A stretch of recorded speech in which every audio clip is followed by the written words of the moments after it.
বিশ্বাসঘাতক আর বেঈমানদেরকে কখনো মনে জায়গা দিতে নেই, কারণ এদেরকে যতবার বিশ্বাস করবেন এরা ততবারই কিন্তু আপনাকে নতুন নতুন করে আঘাত দিবে। আসসালামু আলাইকুম, সবাইকে নতুন আরেকটি লাইফস্টাইল ব্লগ ভিডিও দেখার আমন্ত্রণ জানাচ্ছি। কেমন আছেন আপনারা সবাই? আশা রাখছি যে যেখান থেকে আজকে আমার নতুন আরেকটি লাইফস্টাইল ব্লগ ভিডিও দেখছেন, আল্লাহর অশেষ রহমতে সবাই বেশ ভালো আছেন। আমি বিথি, আলহামদুলিল্লাহ আমিও খুব ভালো আছি পরিবার পরিজন নিয়ে। ভিডিও শুরুতে আপনাদের সবাইকে রিকোয়েস্ট করছি, যারা ভিডিওটি ক্লিক করেছেন এখনও পর্যন্ত একটি লাইক দেননি, প্লিজ একটি লাইক দিয়ে ভিডিওটি কন্টিনিউ করবেন। আর যারা নতুন আজই আমার চ্যানেলে প্রথম ভিজিট করেছেন, যদি আমার লাইফস্টাইল ব্লগ ভিডিও দেখতে পছন্দ করেন, চাইলে চ্যানেলটি সাবস্ক্রাইব করে আমার পাশে থেকে যেতে পারেন। অল অপশন বাটনটি অবশ্যই ক্লিক করে রাখবেন, যখন আমি নতুন ভিডিও দিব সবার আগে নোটিফিকেশান আপনার কাছে পৌঁছে যাবে। আপনি সময় সুযোগ করে আমার ভিডিওটা দেখে নিতে পারবেন। এদিক থেকে আমি খুব সুন্দর করে ক্লিনজার বানিয়ে নিয়েছিলাম, তো সেই ক্লিনজারটা দিয়ে আমি রুমালটা ভিজিয়ে তারপরে চারপাশটা পরিষ্কার করে নিচ্ছি। আমি সচরাচর আমার কিচেনটাকে কিন্তু তেমন একটা ময়লা হতে দেই না। হালকা পাতলা যখনই ময়লা থাকে তখনই কিন্তু আমি আমার কিচেনটাকে খুব সুন্দর করে আমি পরিষ্কার করে নেওয়ার চেষ্টা করি। আসলে আজকে যেহেতু কিচেন পরিষ্কার করতেছি, একটু তো সময়ের ব্যাপারই আছে। তো রান্নার ঝামেলাটা এবেলা আর তেমন একটা নাই। তো এই কারণে কিন্তু ভাবলাম যে যাই হোক, আজকে আর ওইভাবে আমি কিচেনটাকে আর কি ধোয়াধুয়ি ওইভাবে করব না। তবে রুমাল ভিজিয়ে যতটুকু পারি আমি সব কিছু কিন্তু পরিষ্কার করে নেব।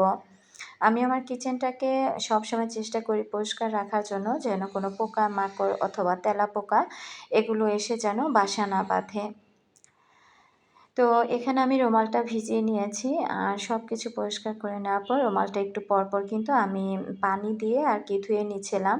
সেই সাথে আবারও ক্লিনজারটা স্প্রে করে এরপর কিন্তু আমি আমার এখানে যে জিনিসগুলো আমি রাখবো বা পাশে যে আমার তাকের মধ্যে যে জিনিসগুলো রাখা আছে, এগুলো কিন্তু আমি এক এক করে সব কিছু পরিষ্কার করে নেব।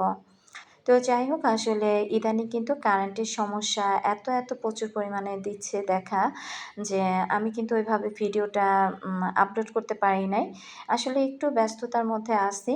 তো দেখা যায় ভিডিও ঠিকই করেছি, হয়তোবা ভিডিওটা এডিট করতে পারি নাই। এই কারণে কিন্তু আমি গতকালকে আপনাদের সাথে ভিডিও শেয়ার করতে পারি নাই।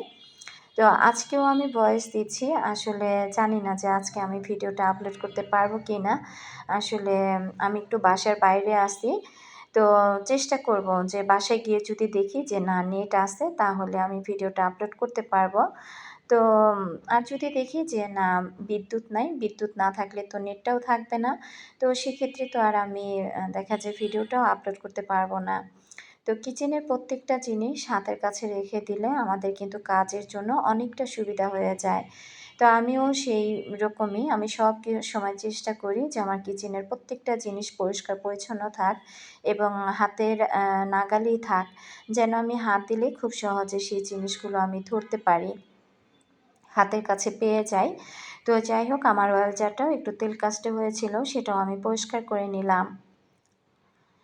ওইদিন জবার আব্বু আমার কিচেনে ঢুকে রুমে গিয়ে হাসতেছিল। তো আমি বললাম যে, "হাসির কী হয়েছে? হঠাৎ করে এত হাসতেছো কেন?" তো সে আর কি আমাকে বলতেছিল যে, "কিচেনে ঢুকলে মনে হয় কি আমি একটা দোকানের মধ্যে ঢুকেছি। তোমার সারা রান্নাঘরে এটা সেটা দিয়ে খুব সুন্দর করে তুমি সাজিয়ে রেখেছো।" তো আমি তাকে বললাম যে, "তুমি তো জানোই যে সবকিছুর দিক থেকে আমি ঘর সাজাতে বেশি পছন্দ করি।" তো সে আর কি বলতেছিল আমি নাকি আমার কিচেনটাকে একটা দোকান বানিয়ে ফেলেছি। তো আমি তাকে বললাম যে, "এটাও তোমার একটা কপাল যে তোমার বউ ছোট্টখাট্ট একটা কিচেনকে আর কি দোকান বানিয়ে ফেলেছে।" তো যাই হোক, তার কথা শুনে হাসতেছিলাম এবং আমি সবসময় চেষ্টা করি কিচেনে যখন যেটা রাখি, মাঝে সে এসে যেহেতু এটা সেটাও দেখা যায় কিচেনে টুকটাক কিছু করে, যেন সে হাতের কাছে সবকিছু পেয়ে যায়। তো হাতের কাছে রাখলে দেখা যায় মেয়েরা হোক এবং ওর বাবা হোক, সেটা কিন্তু নিতেও সুবিধা হয়। তো যাই হোক, এদিক থেকে আমি সবকিছু এই তো গুছিয়ে নিচ্ছি। আচ্ছা, এখন একটা কথা বলি। আমি জানি না আমার কথাগুলো শুনলে আমার কোন আপুরা আসলে কি মন্তব্য করবেন। আমি যদি কথাটা রং বলে থাকি, সেটাও আপনারা কমেন্ট বক্সে জানাবেন এবং যদি আ আ ঠিক বলে থাকি, সেটাও কিন্তু আপনারা কমেন্ট বক্সে জানাবেন। তো এখানে আমি মশলার বক্সটা রেখে জিরার গুঁড়া, গরম মশলার গুঁড়া নাম তো লিখেই রেখেছি। এখন আমি খুব সুন্দর করে সব কিছু আর কি গুছিয়ে নেওয়ার চেষ্টা করছি। আসলে মাঝে মাঝে কিন্তু অদল বদল করে রাখলে যে কোনো জিনিস একটু ভালো লাগে, দেখতেও ভালো লাগে, চোখেরও একটা শান্তি। তো আমি দেখতেছিলাম যে আসলে কোনটা কিভাবে রাখা যায়। যদিও ওইভাবে রাখবো না, আমি পরবর্তীতে সব কিছু চেঞ্জ করে রাখবো। আমি ভিডিওর শুরুতে একটা কথা বলেছি, বিশ্বাসঘাতক এবং বেঈমানদেরকে কখনো মনে জায়গা দিতে নেই। আসলে এই কথাটা বলার একটা কারণ আছে। আপনি দেখবেন যে আপনি মন থেকে যে মানুষটাকে খুব বেশি বিশ্বাস করছেন এবং সে বারবার একই ভুল বারবার আপনার সাথে করে যাচ্ছে, তখন যদি আপনি তাকে বারবার বিশ্বাস করেন, সেটা আসলে কি সেই মানুষটার ভুল? বিশ্বাস করাটা ভুল, নাকি যে মানুষটা আপনাকে দিনের পর দিন ঠকিয়ে যাচ্ছে সেইখানে ভুল? আমার প্রিয় আপুরা বলবেন তো, আমার এই প্রশ্নের উত্তরটা আপনারা দিবেন তো। আমি মনে করি যে আমি যদি কাউকে বিশ্বাস করি, যেমন আমার কথা দিয়ে বুঝে, আমি যদি একটা মানুষকে বিশ্বাস করি, আমি জানি যে সে ভুল করেছে, সে জেনে শুনে ১ বার ২ বার ৩ বার ভুল করেছে, তাকে আমি ক্ষমা করে দিলাম।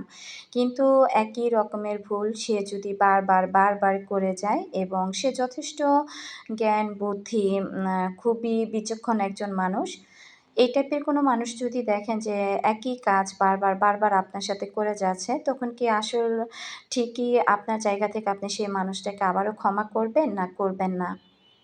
আসলে আমি আমার দৃষ্টিকোণ থেকে কি বলতে চাচ্ছি যে আমার জায়গা থেকে যে এই মানুষটাকে কিন্তু কখনো ক্ষমা করা উচিত না।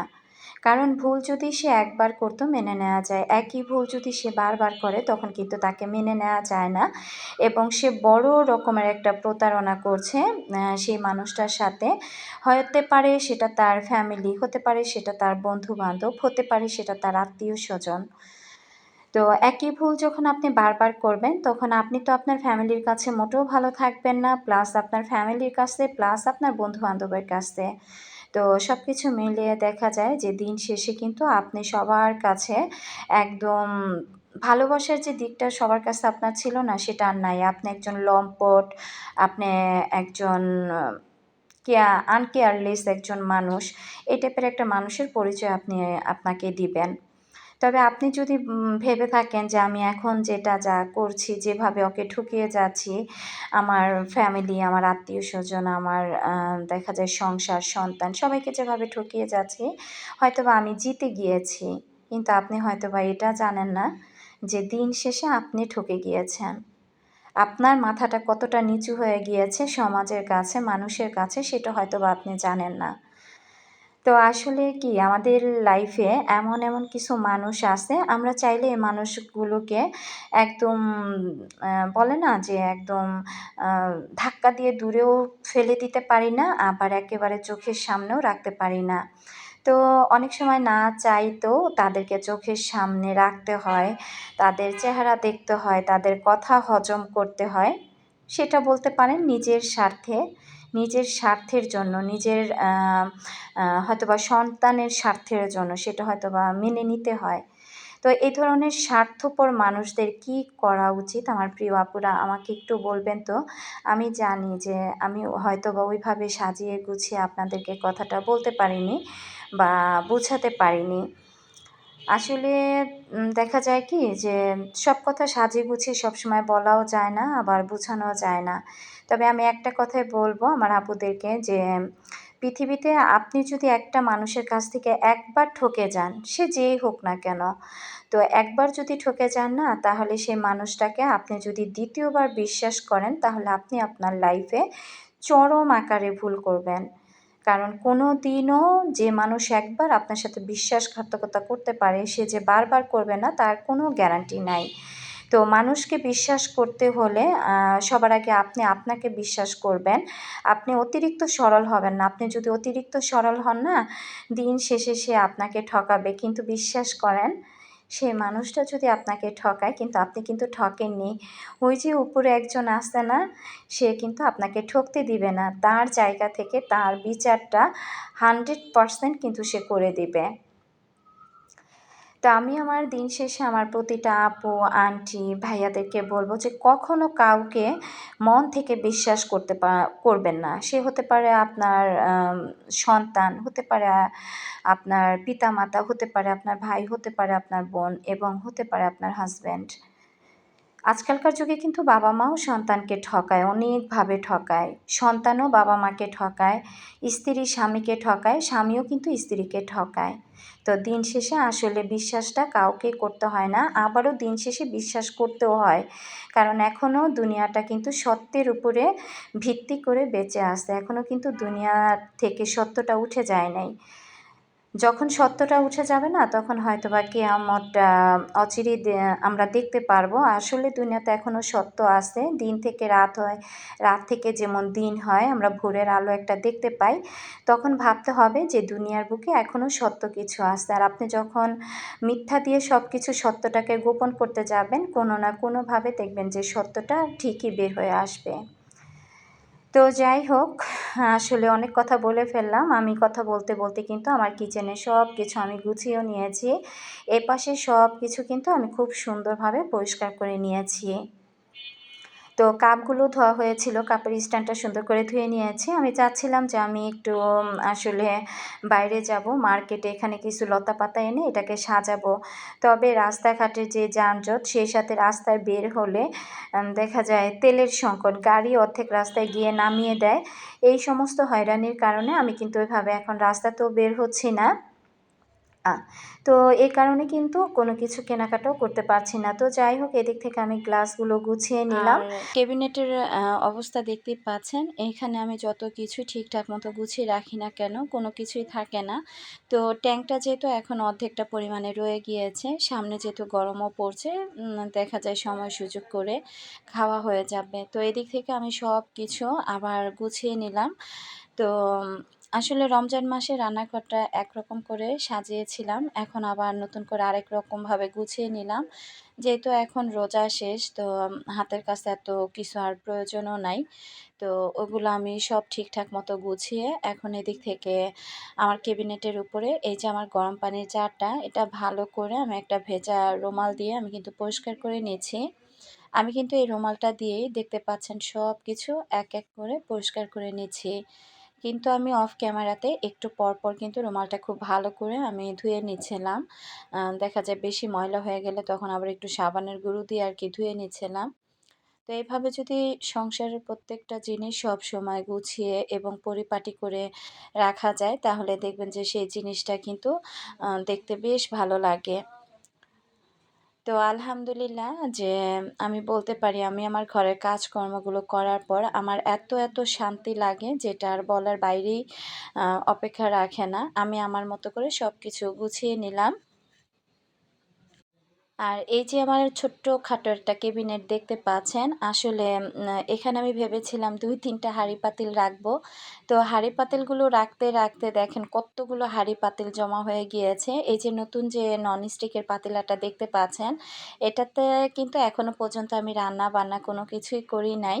তো আসলে কেন যেন মায়া লাগে। নতুন কোনো জিনিস কিনে যে সাথে, সাথে ব্যবহার করব সেটা আর হয় না। তো আমি ২ টা কিনেছিলাম, সেখানে একটা আর কি ননস্টিকের হাঁড়ি আমি ব্যবহার করেছি। বাকি একটা আমি আর কি ব্যবহারই করি নাই। এই তো এই হাঁড়িটা কিন্তু আমি রেখেই দিয়েছি। আসলে অনেকেই দেখবেন যে একটা জিনিস কেনার পর সেটা খুব তাড়াতাড়ি করে ব্যবহার করে ফেলে। আমি একটা জিনিস এনে আগে অনেকদিন আমি উঠিয়ে রাখি, তারপর কিন্তু সেই জিনিসটা ব্যবহার করি। তো আসলে কোনো কিছু কেনার পর আমার না ওইভাবে ব্যবহার করতে ইচ্ছে করে না। এদিক থেকে আমি এই যে খুব সুন্দর করে আমার চুলাটাকে আমি এখন পরিষ্কার করে নিচ্ছি। আর এদিক থেকে আমার এই যে সিলিন্ডারের চুলাটাও কিন্তু আমি খুব সুন্দর করে পরিষ্কার করে নিচ্ছি। তো চুলার চারপাশগুলো এতটা তেল কাস্টে হয়েছে, তো ভাবলাম যে একটু ভালো করে তারের মাজনি দিয়ে পরিষ্কার করি। রান্নাবান্নাগুলো আজকে আমি সত্যি কথা ওইভাবে আপনাদের সাথে শেয়ার করব না। এই কিচেনে হাত দিয়ে আমার যে কতটা সময় আজকে চলে গিয়েছে। তো কিচেনের এটা সেটা পরিষ্কার করতে, করতেই কিন্তু আমার একদম অনেকটা সময় পার হয়ে গিয়েছে। এই কারণে আর দুপুরে রান্নার ওই ঝামেলাগুলো আমি রাখি নাই। এখান থেকে কিন্তু আমি আমার কারেন্টের যে চুলাটা, এটা কিন্তু এখন খুব সুন্দর করে পরিষ্কার করে নিচ্ছি। আসলে গরম থাকা অবস্থায় চুলাগুলো তো এভাবে আর সাবান দিয়ে ভালো করে ক্লিন করে নেওয়া যায় না। তো যেহেতু রান্নাবান্না এখনও শুরু করি নাই, তো ভাবলাম রান্নাবান্না শুরু করার আগে আমি সব কিছু ক্লিন করে ফেলি। যদিও রান্না করার পর আবারও কিন্তু যা তাই হয়ে যাবে, তেল কাস্টে দিয়ে ময়লা হয়ে যাবে। তো তারপরও রান্নাবান্না করার আগে যেকোনো জিনিস যদি একটু ভালো করে পরিষ্কার করে এরপর যদি রান্না করা যায়, তাহলে কিন্তু সেটা আরকি বেশি ভালো হয়। তো যাই হোক, আসলে আমি কন্টিনিউয়াস ভিডিও দিতে গিয়ে আমি আসলে ওইভাবে পারছি না। আর ওইরকম কোনো ভিডিও আমার ফোনে এখন আর জমা নাই। তো দেখা যায় কি যে বাচ্চাদের পরীক্ষা চলতেছে, আবার সামনেও জবার এক্সাম। তো ঘরের এই কাজ ওই কাজ মিলিয়ে প্রতিদিন ভিডিও দেওয়াটা আমার পক্ষে একটু টাফ হয়ে যাচ্ছে। তো হয়তোবা রেগুলার বড় ভিডিও না দিলেও আমি চিন্তা করেছি যে এভাবে ভিডিও যদি গ্যাপ হয়ে যায় তাহলে চ্যানেলের ক্ষতি হয়ে যাবে। তো সেক্ষেত্রে যেদিন আমি হয়তো বড় ভিডিও দিতে পারবো না, সেদিন আমি শর্ট আকারে একটা ভিডিও আপনাদের সাথে শেয়ার করার চেষ্টা করব। তো অনেক, অনেক আপুরা আসলে আমার ভিডিওগুলো পছন্দ করেন বা আমার ভিডিওর অপেক্ষাতে থাকেন। আসলে কমিউনিটি ট্যাবে যে একটা কিছু পোস্ট করে আপনাদেরকে জানাবো, এত ব্যস্ততার মধ্যে থাকি যে ওইভাবে কমিউনিটি ট্যাবেও আমি কিছু পোস্ট করতে পারি না। এপাশ থেকে এই যে জানালাটা কিন্তু অনেক ময়লা হয়েছে, একদম তেল কাস্টে হয়ে গিয়েছে। তো আমি পুরোটা জানালা আর ওইভাবে পরিষ্কার করি নাই। যতটুকু তেল, ঝোল, মসলা জানালার মধ্যে ছিটেছিল ততটুকুই আমি আরকি ভালো করে পরিষ্কার করে নিলাম। আর প্রত্যেকটা গ্রিল আমি এই ভেজা রুমাল দিয়ে কিন্তু এক, এক করে পরিষ্কার করে নিয়েছি। তো মোটামুটি আমার রান্নাঘর পরিষ্কার করা শেষ। এখন কিন্তু আমার কাছে দেখতে এত ভালো লাগছিল। তো হালকা পাতলা ভাবে কিন্তু আজকে আমি আমার কিচেনটাকে দেখেন অনেক সুন্দর করে পরিষ্কার করে নিয়েছি।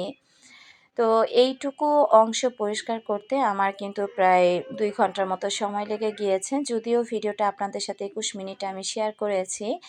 আর এদিকে আমি অফ ক্যামেরাতে আমি এদিকে মশারি আর কিছু কাপড়-চোপড় ধুয়ে নিয়েছিলাম। তো যেহেতু ধোয়া হয়ে গিয়েছে, তো ভাবলাম এগুলো এখন আগে বাইরে মেলে দেই। মেলে দিলে এগুলো আরকি তাড়াতাড়ি শুকিয়ে যাবে। তো এর মধ্যে আরকি জবা বাসায় চলে আসছে। তো জবাকে আরকি বললাম যে, তাড়াতাড়ি করে এগুলো একটু ছাদে দিয়ে আসো। এগুলো শুকিয়ে গেলে পরে আমি এগুলো আবার গুছিয়ে রাখবো।" তো মেয়ে আরকি বলল যে মেয়ে গোসল করে তারপর আরকি ছাদে যাবে। আর ওর কলেজটা যেহেতু এখন খুব তাড়াতাড়ি ছুটি হয়ে যায়, তেমন একটা সমস্যা কিন্তু হয় না। তো দেখা যায় কি ওই যে বিদ্যুতের সমস্যা বেশি থাকার কারণে একটা ক্লাস হয়তোবা গ্যাপ পড়ে যায়, ১ টা কি ২ টা ক্লাস। তো আরকি যত ক্লাস কম নিয়ে তারা তাড়াতাড়ি ছুটি দিয়ে দিতে পারে। তো এভাবেই কিন্তু কলেজে জবার ক্লাসগুলো হচ্ছে। তো বাসায় এসে কিন্তু মেয়ে সবসময় একটু আরকি মন খারাপ করে যে এভাবে যদি ক্লাস হয়, তারপরে এবার শুনতে পাচ্ছি যে ইন্টার পরীক্ষাটাও কিন্তু সামনে অনেকটা এগিয়ে দিয়েছে। তো সেক্ষেত্রে দেখা যায় বাচ্চাদের এই আর কয়েকদিনই বা বাকি আছে, কয়েকটা মাস। তো এর মধ্যে এত পড়া কিভাবে শেষ করবে? তো আমার মেয়েটা কিন্তু খুব টেনশনে আছে পড়াশোনা নিয়ে। তো দেখা যায় কলেজ থেকে আসার পর ক্লাসের মধ্যে যা হয় বা টিচাররা কি বলে না বলে পড়াশোনা নিয়ে কিন্তু জবা বেশিরভাগ আমার সবসময় সব কথা বলে থাকে। তো আলহামদুলিল্লাহ আমি আমার লাইফে আমি সবসময় আমার বিয়ের পর আমি একটা চিন্তাই করেছি যে আল্লাহ আমার ভাগ্যে যাই রেখেছে কিনা, তো সেটাতে আমি সন্তুষ্ট। তো মেয়ে কিন্তু ঘরের লক্ষ্মী। একটা মেয়ে আপনাকে যতটা সুখ শান্তি দিতে পারবে, তো ছেলেগুলা কমই দিতে পারে। ছেলেরা কিন্তু মায়ের কষ্ট কম বুঝে। আবার সব ছেলেরা না, অনেক ছেলেরাই আছে দেখবেন মেয়ের মতনই মায়ের কষ্টগুলো অনেক বুঝে। তো আমার মেয়েরা মাশাআল্লাহ আমাকে অনেক বুঝে। আমার আ আমি যে আশাগুলো আমার মেয়ের কাছ থেকে করি, সেটা কিন্তু আমার মেয়েরা পূর্ণও করে। তো জানি না সামনে কি হবে, আল্লাহ পাকই ভালো জানেন। তবে আমার মেয়েকে নিয়ে আমার অনেক আশা ভরসা। আমার যে ছেলে নাই সেটা নিয়ে আমার কোনো আক্ষেপ ক্ষোভ নাই। আর আমার ছেলে নাই তাতে আমি আরও ১০ বার আলহামদুলিল্লাহ বলব। তো ছেলে না থাকার কারণে আমার যে মন খারাপ হবে এমনটাও কিন্তু না। তো আসলে আমি সবসময় আমার জায়গা থেকে আমি আমার মেয়ে বেশি ভালো লাগে। আমি আল্লাহর কাছে বলেছি যে, "আল্লাহ, আমি যদি ভবিষ্যতে আরো কোনো বাচ্চা-কাচ্চা নেই তাহলে আমার ঘর ভর্তি যেন ৪-৫ টা করে মেয়ে থাকে।" আসলে মেয়েরা হচ্ছে ঘরের লক্ষ্মী। তো যাই হোক এদিক থেকে আমি সবকিছু এই যে মেয়ের কাপড়-চোপড়গুলো ছিল, জুইও চলে আসছে। এরপর জুইকে আর ওইভাবে ভিডিওতে নেই নাই, জবাকেও নেই নাই।